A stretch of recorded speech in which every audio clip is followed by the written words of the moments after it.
পথ ভুলে নয়, গতিময় শতাব্দীর উপযোগী হয়ে।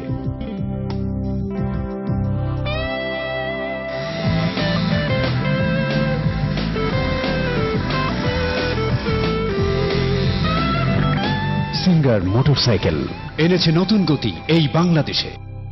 সিঙ্গার।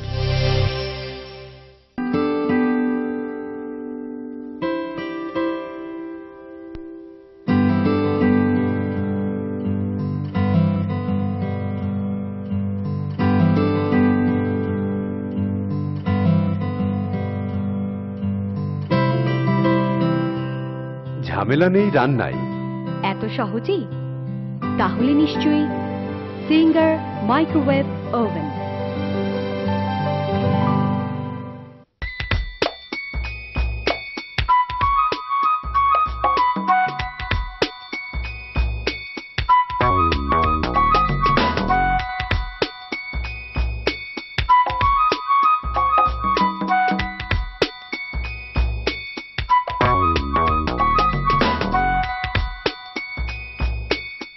স্বাচ্ছন্দ্য জীবনের অঙ্গীকার। তাহলে সিঙ্গার রেফ্রিজারেটর ও ফ্রিজার।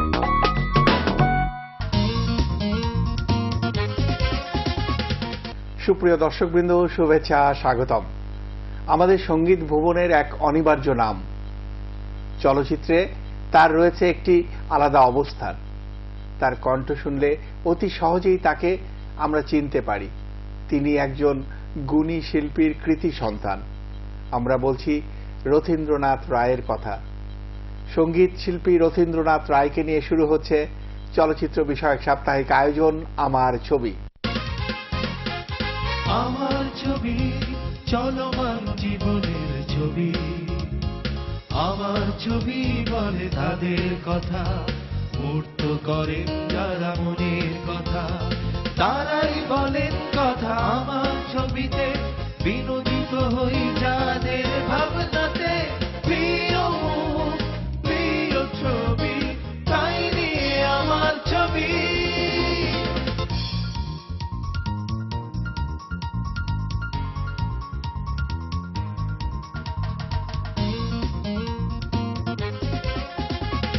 আঁকেন যারা স্বপ্নের ছবি, প্রিয় মুখ, প্রিয় ছবি, আমার ছবি। আমার ছবি, আমাদের চলচ্চিত্রের ছবি।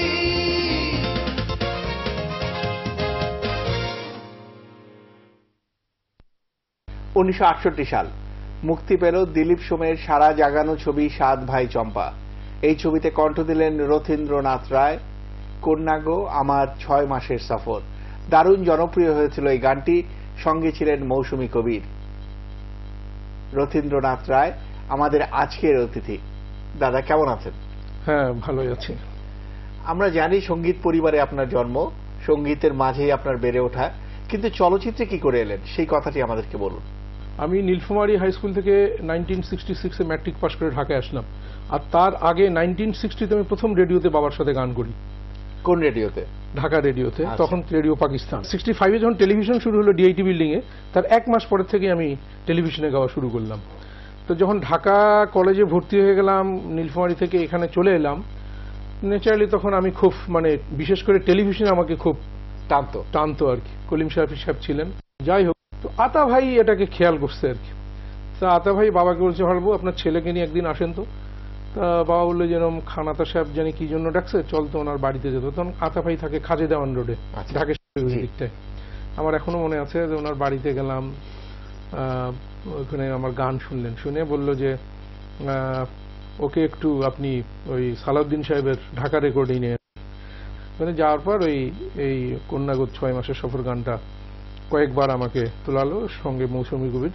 তবে ওই রাতেই আমরা এই গানটা জীবনের প্রথম আমি ছায়াছবিতে গান করলাম। কন্যা গো আমার আশার আশা লইয়া ভুইলা যাইও ব্যথা, নিশিরাইতে চাঁদের সাথে কইও মনের কথায় আমার 6 মাসের সফর। তুমি বৈদেশী না গো। সাত ভাই চম্পার গানটি জনপ্রিয় হলেও দীর্ঘদিন চলচ্চিত্রে আর দেখা যায়নি রথীন্দ্রনাথ রায়কে।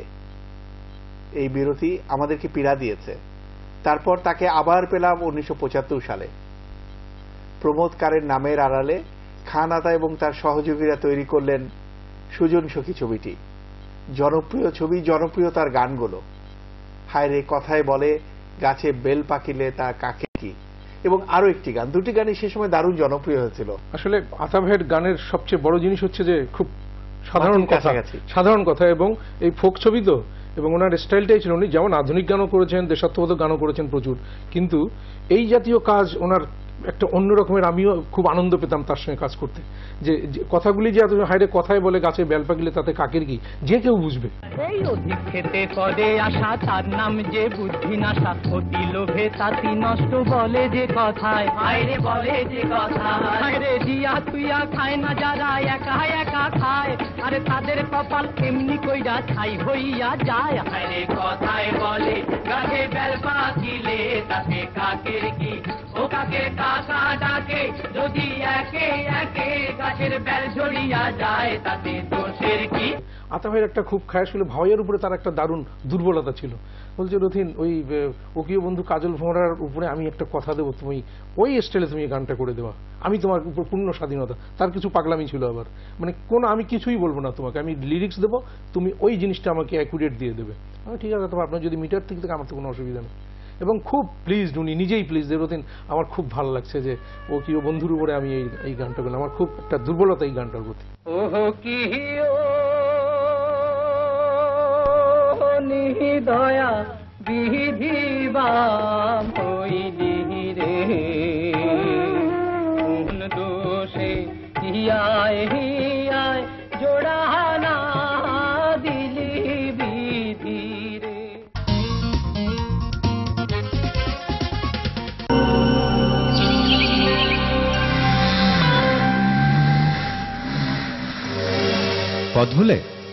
পথ ভুলে নয়, গতিময় শতাব্দীর উপযোগী হয়ে।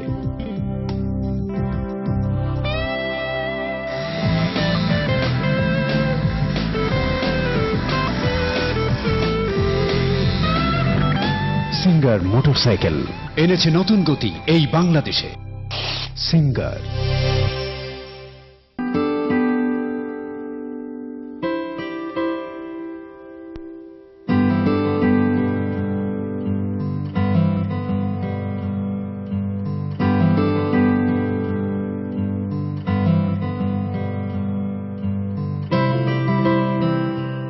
ঝামেলা নেই রান্নায়, এত সহজেই? তাহলে নিশ্চয়ই সিঙ্গার মাইক্রোওয়েভ ওভেন।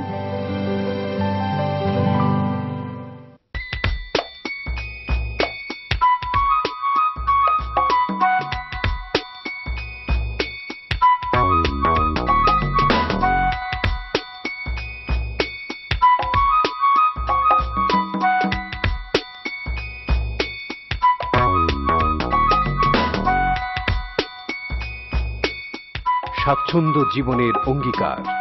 তাহলে সিঙ্গার রেফ্রিজারেটর ও ফ্রিজার।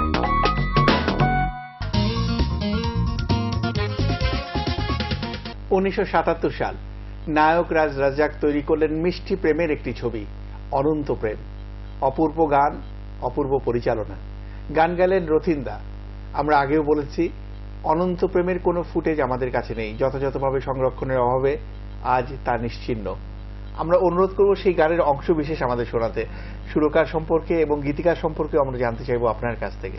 আসলে ওই যেমন বললেন যে ফুটেজ নাই, আমারও ঠিক ওই রকমই অবস্থা, অনেকদিন গানটা গাওয়া হয় না, তবু আমার যতটুকু মনে আছে ওটুকুই আমি করছি। ওই কোর্ট কাচারির এমনি রায়, কেউ খুন করে কেউ সাজা পায়, সেখানে কেউ বাদী কেউ বিবাদী, বন্ধুরে এখানে সবাই কয়েদি। আজাদ রহমানের সুরে গান।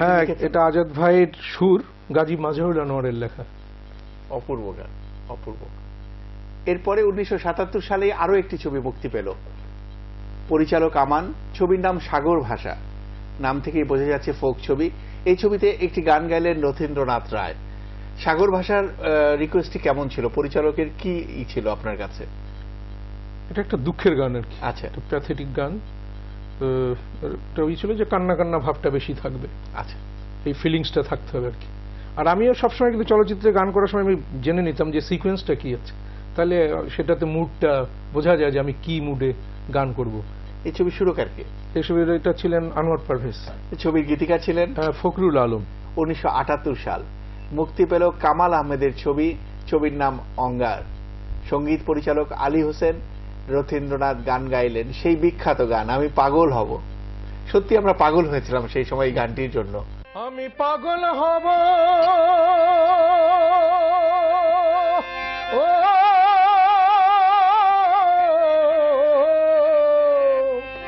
আমি পাগল হব, হায় হায় পাগল হব, পাগল নেব যাব পাগলের দেশে, এই পাগলকে ঠেলে দেব সেই পাগলের কাছে, যার জন্যে পাগল ও যার জন্যে পাগল ও যার জন্যে পাগল। আমরা আগেই বলেছি এই ছবির সঙ্গীত পরিচালক আলী হোসেন, গীতিকার ডক্টর মোহাম্মদ মনিরুজ্জামান, দুজন গুণী শিল্পী। এই দুই শিল্পী সম্পর্কে আপনার কাছ থেকে কিছু জানতে চাইছি। আসলে ডক্টর মনিরুজ্জামান তো উনি আমার ডিরেক্ট স্যার, আমি ঢাকা বিশ্ববিদ্যালয়ে আমি বাংলায় পড়তাম, স্যার পড়াতেন আমাদের। তো এমনি ছাত্র তো আছি, শিল্পী হিসেবেও তার সঙ্গে একটা অন্যরকম সম্পর্ক আমার এখনো মনে আছে। এই গানটা লেখার সময় তো আমাকে বলা হলো যে তুমি তোমার আধ্যাত্মিক গান কিছু শোনাও, ওর উপরে আমরা এই গান। তখন আমার একটা গান আমি শুনলাম যে এইরকম, তখন স্যার বলে যে তাহলে ঠিক আছে এই আঙ্গিকে ওরা ছবি বললো যে আমাদের এই কথাবার্তা এরকম। হ্যাঁ হ্যাঁ, তো ওইটার রিদিমের মতন, রিদিমটা ঠিক না, সুরটাকে অবয়ব নিয়ে স্যার কথা লেখা শুরু করলেন। তো একদিন দুই দিনের মধ্যেই গান কমপ্লিট হয়ে গেল। 1978 সালে অনেকগুলো ছবি মুক্তি পেয়েছে রথীন্দ্রনাথ রায়ের। একটি উল্লেখযোগ্য ছবি আব্দুল্লাহ আল মামুনের সারেংবউ, সারা জাগানো উপন্যাস শহীদুল্লাহ কায়সারের। সেই সারেংবউর আরো একটি গান হীরামতি, গেয়েছেন রথীন্দ্রনাথ রায়। হীরামতির লেখাটা কার? হীরামতি এটা শহীদুল্লাহ ওনার উপন্যাসী ছিল, আলম খান সুর। ব্রিফিংটা কিরকম ছিল যখন সুর দিয়েছেন আপনাকে, যখন গাইতে বললেন? হ্যাঁ, এটা বললো যে এটা খুব রোমান্টিক, হিরো হিরোইনের সঙ্গে দেখা হচ্ছে, তারা একটা খুব মুডে আছে, একটা রোমান্টিক সং।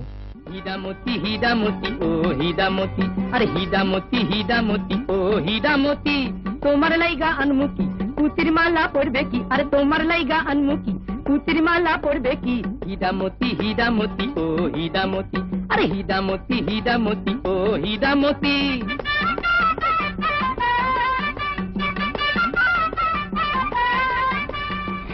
শাড়ির ব্যথা কি বেহায়া গো। পুতির মালা কালা সুতায় লাল, পুতির মালা ধলা সুতায় নীল, পুতির মালা কালা সুতায় লাল, পুতির মালা ধলা সুতায় নীল, পুতির মালা গলা রতি, পুতির মালা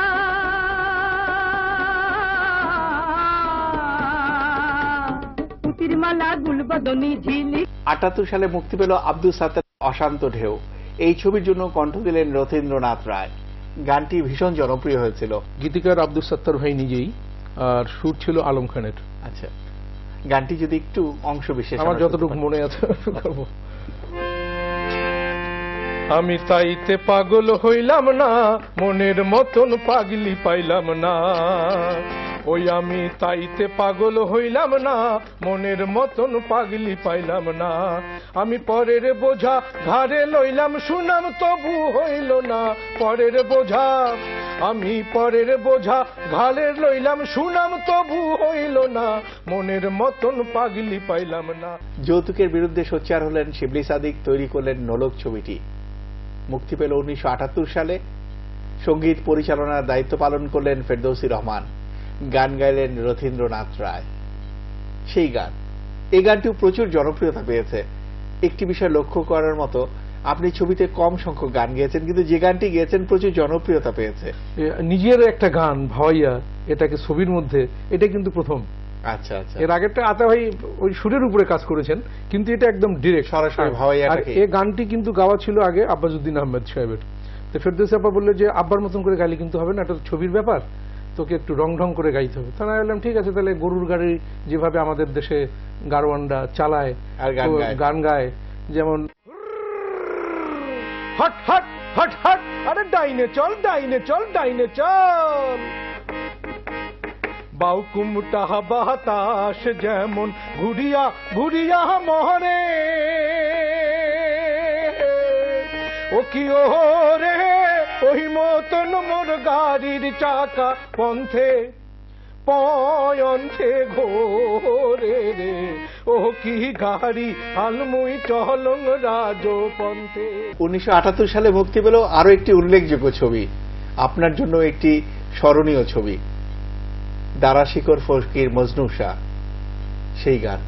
সবাই বলে বয়স বারে, আমি বলি কমে রে, আমি বলি কমে, এই মাটির ঘরটা খাইল ঘুনে প্রতি দমে দমে রে।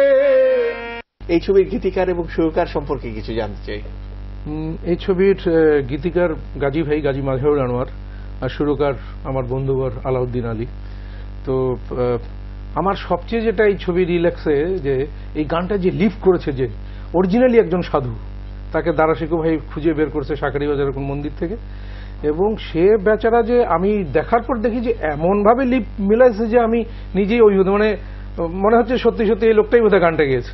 সবাই বলে বয়স বাড়ে, আমি বলি কমে রে, আমি বলি কমে, এই মাটির ঘরটা খাইল ঘুনে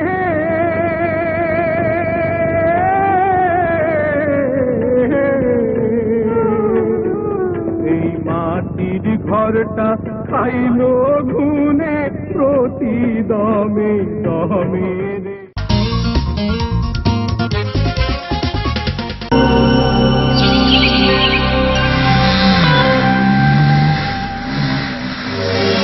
পথ ভুলে? পথ ভুলে নয়, গতিময় শতাব্দীর উপযোগী হয়ে।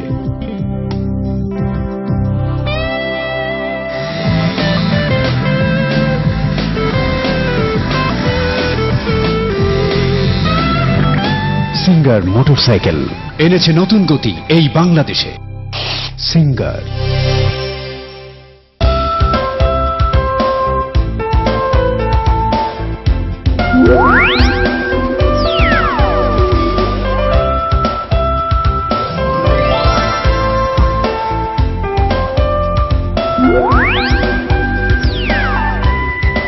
Picture crystal clear. Technology super. So, Singer Color Television.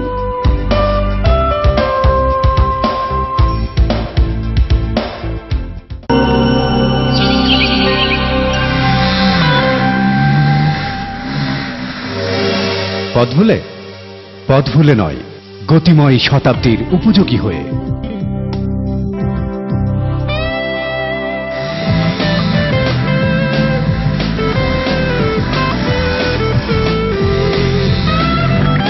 Singer motorcycle এনেছে নতুন গতি এই বাংলাদেশে। সিঙ্গার।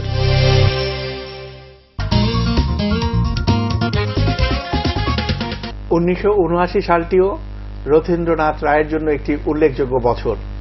এ বছরে মুক্তি পেল মমতাজ আলীর ইভান ছবিটি। এই ছবিতে তিনি গান গাইলেন দ্বৈতভাবে সাবিনা ইয়াসমিনের সঙ্গে। সুরকার আলী হোসেন, গান লিখলেন ডক্টর মনিরুজ্জামান। হায় রে পোষা পাখি উড়ে গেছে,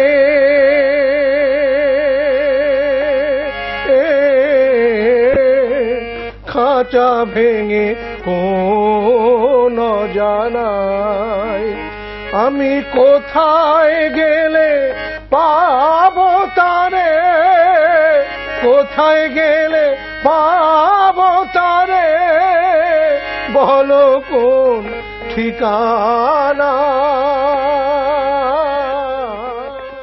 সাবিনা ইয়াসমিনের সঙ্গে কি এটি আপনার প্রথম গান? না, আমার ঠিক মনে নেই, এর আগে হয়তো মনে হয় এটাই বোধহয় ওর সঙ্গে আমার প্রথম গান। কেমন লেগেছিল দ্বৈতভাবে গাইতে? হ্যাঁ, এত বড় একজন শিল্পী, অবশ্য সাবিনা আবার বলে যে দাদা আপনি আবার এত ক্ষমা চাই। যাই হোক, অবশ্যই বহুত সুরেলা কণ্ঠ এবং খুব ম্যাচিওর্ড আর্টিস্ট। ন্যাচারালি ভালো ভালো জিনিসের সবাই কদর করবে, তাই না? আমিও তার প্রশংসা করি। তার খুবই মানে বাংলা গানের জন্য অনন্য সাধারণ কণ্ঠ। 1979 সালে মুক্তি পেল আরো একটি ছবি, ছবির নাম চোখের মণি, পরিচালক নারায়ণ ঘোষ মিতা। আমরা অনেকেই জানি মিতার প্রায় ছবিরই সঙ্গীত পরিচালক সত্য সাহা, কিন্তু এক্ষেত্রে আমরা দেখলাম একটু ব্যতিক্রম। এই ছবির সঙ্গীত পরিচালক খান আতাউর রহমান। ব্যাপারটি আমি নিজেও জানতাম না। এই ছবির জন্য আপনি গান গেয়েছেন। হ্যাঁ, সেই গানটি আতা ভাইয়ের লেখা এবং আতা ভাইয়ের সুরে। একটু যদি আমাদের বলেন ব্যাপারটি। হ্যাঁ, আতা ভাইয়ের শ্রুতিতেই এই গানটা রেকর্ডিং করা হয়েছিল। তো আমারই লাগলো যে আতা ভাই নারায়ণ ঘোষ মিতার ছবিতে, নারায়ণ ঘোষ মিতার ছবি তুমি যেটা বললে সেটা এবং আলাউদ্দিন আলী এরাই ম্যাক্সিমাম তখন শুরু করতেন, কিন্তু আতা ভাই আমি জানি না, মানে কিন্তু গান তো দারুণ। আর আতা ভাইয়ের নিজের একটা আলাদা স্টাইল আছে, তার প্রত্যেকটা গানের মধ্যে তার একটা স্বকীয়তা আছে। বিধিরে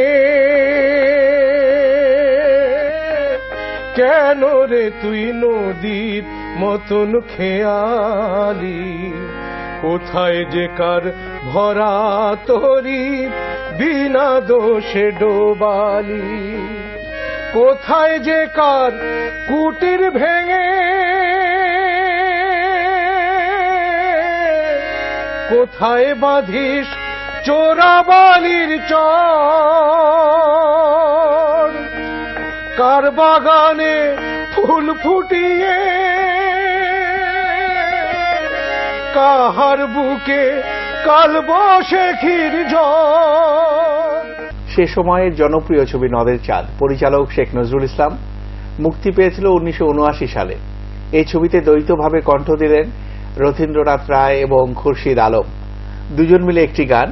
সুরকার ছিলেন আমাদের আলাউদ্দিন আলী, গীতিকার ছিলেন আব্দুল লতিফ, সদ্য প্রয়াত লতিফ ভাইয়ের লেখাই গান আপনারা দুজন মিলে গাইলেন। গানের প্রেক্ষাপটটি আমাদের একটু বলবেন? গানের প্রেক্ষাপটটা হচ্ছে, গানটা হলো ওই কবির লড়াইয়ের মতন আর কি, দুইটা পক্ষ। তো আব্দুল লতিফ সাহেব তো মানে সিনেমাতে খুব ভেরি রেয়ার। তো এই গানটার জন্য আলাউদ্দিন বলল যে এরকম কবির লড়াই টাইপের এই সমস্ত গান অন্য কাউকে না লিখিয়ে লতিফ ভাইকে দিয়ে লেখালি বোধহয় ভালো হবে। এবং অ্যাকচুয়ালি তাই, যে ওনার কাছে গিয়ে বলাতে উনি বললেন যে সাবজেক্ট, ওনার কাছে তো এগুলি কোনো ব্যাপার ছিল না, উনি একদম খুব অল্প সময়ের মধ্যে গান লিখে দিলেন। এই সভাতে আছেন যত হিন্দু মুসলমান, আরে দোয়া করেন যেন মায়ের রাখতে পারি মান, আরে মা বড় না বউ বড় বিচার হবে ভাই, আরে বউয়ের কথা লেসরার মুখে কিছু শুনতে চাই। সুপ্রিয় দর্শকবৃন্দ, আমাদের জন্য নির্ধারিত সময় প্রায় শেষ। আগামী সপ্তাহে আবারও কথা বলবো প্রিয় শিল্পী রথীন্দ্রনাথ রায়কে নিয়ে। সে পর্যন্ত খোদা হাফেজ। প্রেমের জালা বড়ই জালা রে, আমি ভাবের ঘরের খুলবো তালা বন্ধ তালা, আরে প্রেমের জালা বড়ই জালা রে, ও তার ভাবের ঘরের, ওই আমি ভাবের ঘরের খুলবো তালা বন্ধ তালা, ও সে রসের নেশা,